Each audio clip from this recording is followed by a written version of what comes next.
Hi, Jonathan York, Bay Financial Partners, looking at investment markets. Ukraine's still really dominating the investment markets, but potentially there's a little bit of sort of light now with the latest round of talks looking like they might be making a little bit of headway.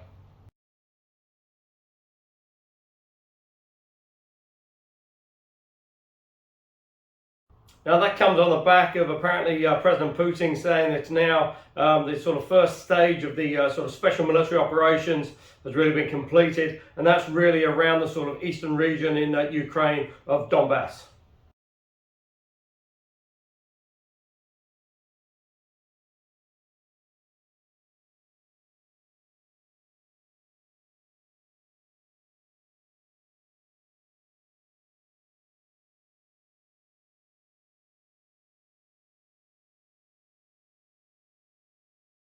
Now, obviously, the West is a little bit skeptical about that because there's still bombing taking place up towards sort of Kiev and the sort of western borders with Poland.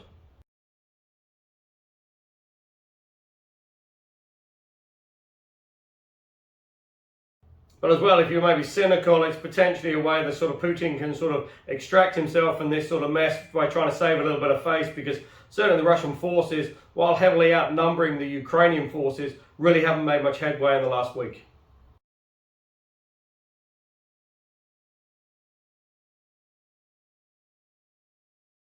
They're sort of bogged down in a grinding sort of war that's really going nowhere.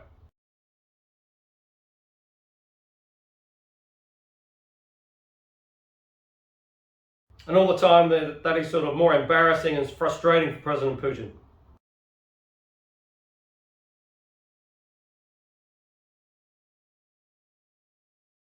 And obviously as well, while he's not going to admit it, it's really more damaging for the Russian economy as well, as you know, with the sanctions and everything else really starting to hit home pretty in a big way.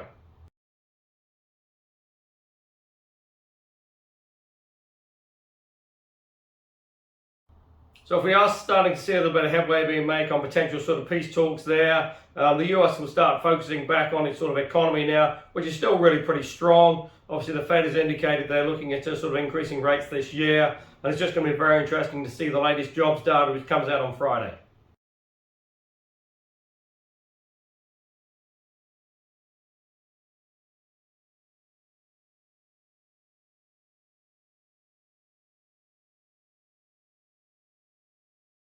Now that's expected to show an increase of around 500,000 new jobs.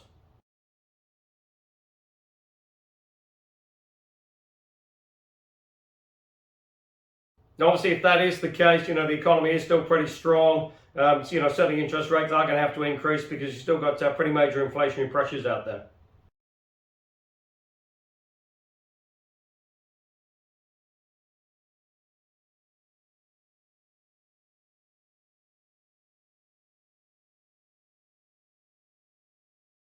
With the 10-year note now, the sort of bellwether interest rate for the US nudging 2.5%.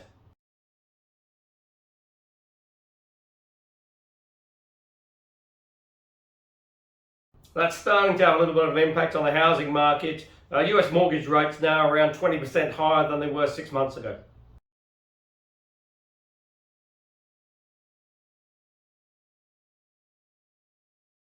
But then what is starting to help a little bit with, you know, potentially a little bit of sort of, let's say, headway on the peace talks, but also as well a major shutdown in China on the latest COVID outbreak. That's seeing oil back itself off now and is below $105 a barrel.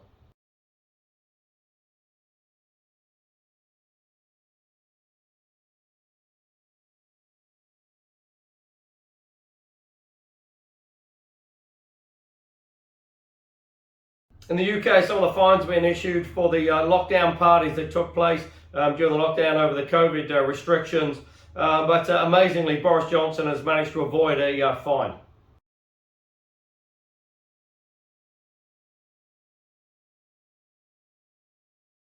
Now that does seem very strange because certainly attended many of these parties, and you know, again, it just sort of throws into the whole sort of question of the integrity of the investigations.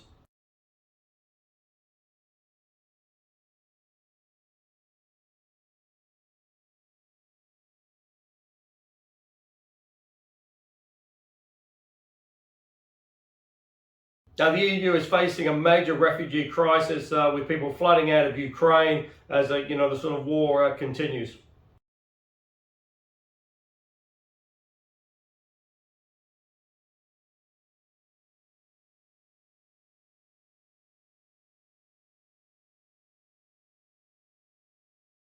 Poland's taken around 2 million people in the last couple of weeks.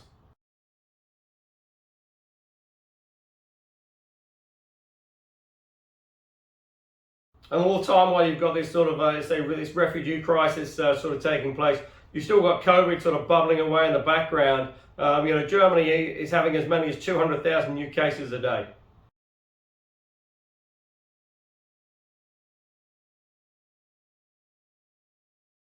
And that is going to be very interesting. Obviously, when you head into the sort of summer period, COVID restrictions are being relaxed, and just going to be very interesting to see how certainly how the health system copes.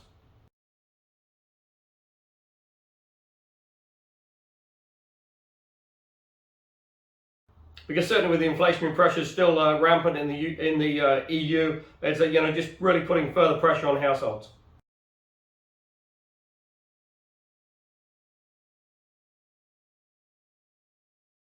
But as with many other countries, quite a few of the countries in the EU and the UK as well have now looked at cutting the fuel tax.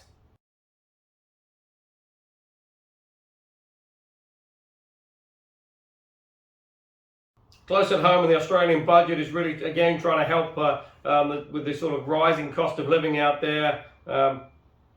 Because certainly it is pretty tough, with rising oil prices, and that's having a major impact on the cost of living.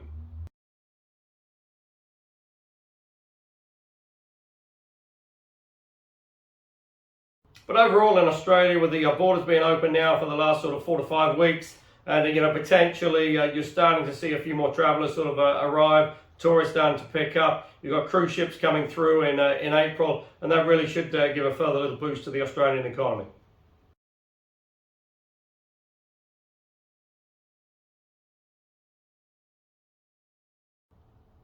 Still being buoyed by rising commodity prices. Iron ore is back above sort of $150 a tonne now.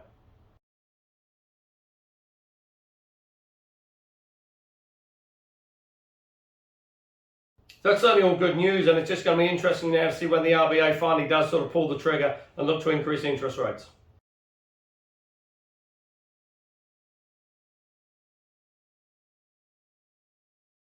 Now here in New Zealand, we've got the budget coming up in May, and it's just going to be very interesting to see what sort of comes out of that. Certainly the government at present are talking about sort of increasing benefits, etc. But that really doesn't help the sort of working population in New Zealand, because certainly at present there doesn't look like there's going to be any sort of tax breaks out there.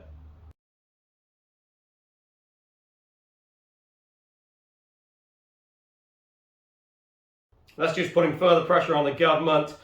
Just been announced today that the Defence of the Americas Cup will be moving offshore, and that's going to Barcelona.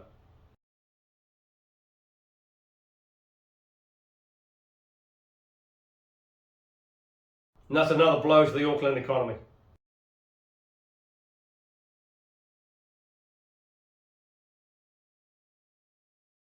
So we've got that, we've got rising cost of living. At present, there's that sort of temporary relief with the sort of fuel tax. We've got very low consumer confidence, low business confidence. And the government's hoping that the sort of magic wand by opening up the borders to Australia in early April is going to sort of help the economy. I don't really think that's going to be the case.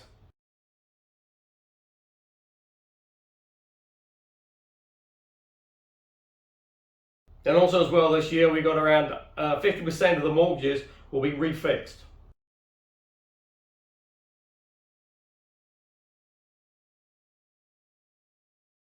Now most of those mortgages have been fixed for the last 2 or 3 years. They will be coming off their old rates, which were probably sort of high 2s, low 3s, and will now be coming on to the new sort of fixed rate or floating rates, and they're going to be substantially higher.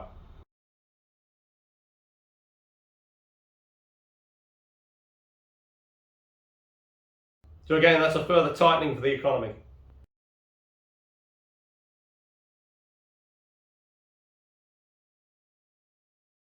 And it's just going to be very interesting to see how many more hikes we see from the Reserve Bank.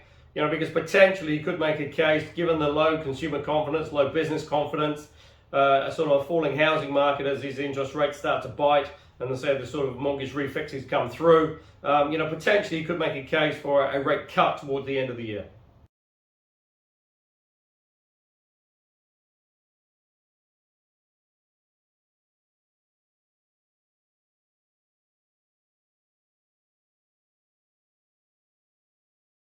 But obviously the counter argument to that is the rising inflation.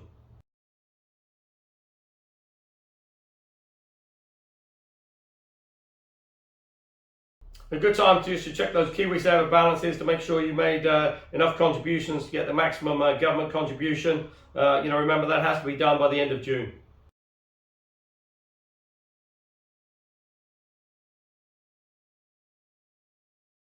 And you have to contribute that $1,042.84 to get back the government contribution of $521.42.